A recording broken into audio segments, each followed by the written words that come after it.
안녕하세요. 땅나와 윤보라 공인중개사입니다. 오늘은 토지 중개의 과정에 대해서 소개를 시켜드리려고 합니다. 토지 중개에 대해서 많은 분들이 궁금해 하시는데요. 토지 중개의 과정은 세 가지로 크게 나눌 수 있습니다. 우선 첫 번째 단계 매도 의뢰가 있고요. 두 번째 단계는 물건 분석 단계, 세 번째 단계는 물건 소개 단계입니다. 이 세 가지 단계가 거치고 나면요, 계약이 되거나 계약이 성사되지 않거나 이게 토지 중개의 결과죠. 우선 첫 번째 단계는 매도 의뢰인데요. 인터넷에 부동산 소개나 물건 소개를 보시고 전화가 오게 됩니다. 안녕하세요. 여기는 땅나와 부동산인데요. 무슨 일로 전화 주셨나요? 손님께서 제가 이 지역에 어떤 토지를 가지고 있는데 제 토지를 팔고 싶은데요. 그 이제 연락이 오시면 전화번호, 성함, 그리고 가장 중요한 그 토지의 지번을 여쭤보게 되죠. 지번을 정확히 모르시는 분들도 간혹 있어요. 정확한 지번을 좀 알려주세요 하면은 그 지번을 가지고 두 번째 단계인 물건 분석을 하게 되는 거죠. 우선 가격은 매도자분들이 원하시는 가격을 매수 가격으로 정하고요. 얼마 정도 받을 수 있을까요? 이렇게 여쭤보시는 경우는 그 주변의 실거래가를 확인해서 실제로 어느 정도 거래가 됐는지, 그 땅과 현황이 비슷한 토지의 가격을 손님께 말씀을 드리면 서로 상의를 해서 그러면 이걸로 매수가가 결정이 됩니다. 그러기 전에 우선은 알려주신 지번을 가지고 두 번째 단계인 물건 분석을 하게 됩니다. 물건 분석에도 과정이 있는데요. 처음으로 이제 서류 분석을 하게 됩니다. 서류 분석은 그 지번을 가지고 그 토지에 대한 정보를 알려주는 사이트가 있습니다. 사이트에 들어가서 토지 이용 계획 확인원을 떼어봅니다. 주소와 지번을 치면 이렇게 정보가 나오게 되는데요. 토지 이용 계획 확인원 사이트에 들어가셔서 지목, 또 면적, 개별 공시지가를 확인을 합니다. 지역, 지구 등 이 지정 여부를 보고 또 용도 지역, 용도 지구로 공법적인 제한 사항을 확인하게 됩니다. 용도 지역과 지구를 알면 건폐율, 용적률, 그 땅에 어떤 건물을 지을 수 있는지, 어떤 건물을 지을 수 없는지를 알 수 있습니다. 그러니까 그 용도 지역과 지구로 가장 그 토지에 대한 중요한 정보를 알 수 있는 사이트가 바로 토지 이용계획 확인원입니다.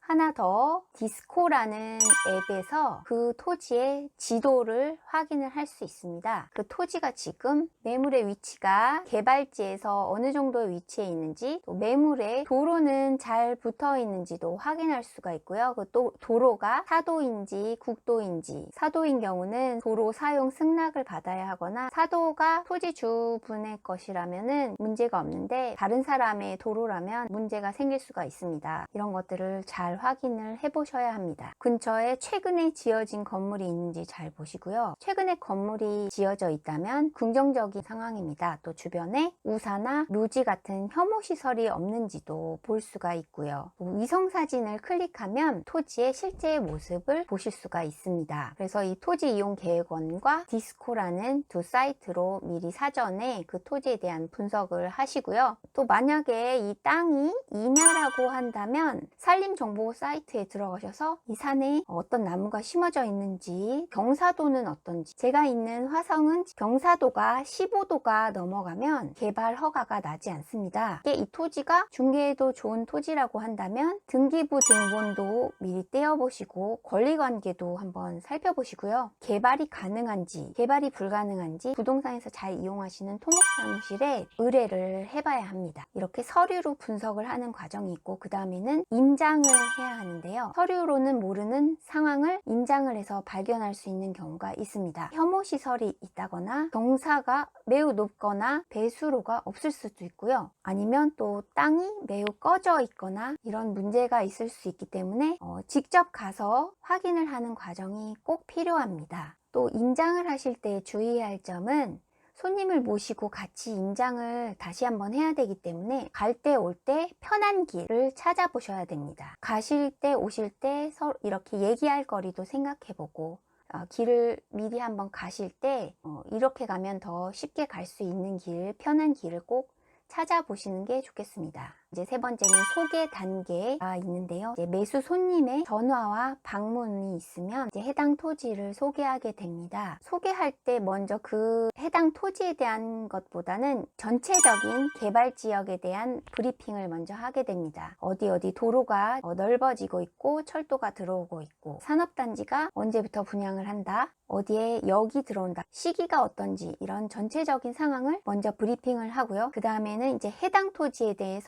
세세한 분석을 하게 되는데요. 이때는 이 해당 토지에 대해서 분석한 자료를 보여드리면서 그 땅에 대한 자세한 이야기를 해드리면 좋겠습니다. 그 땅 근처에 토지가 얼마에 매매가 된 적이 있고 무슨 이런저런 자세한 지난 스토리도 얘기를 해드리면 또 손님들이 재미있어 하시고 흥미가 생기게 됩니다. 그 지역과 땅에 대해서 세세한 장점, 단점을 잘 말씀드리고 손님과 함께 이제 해당 토지를 임장하게 되는데요.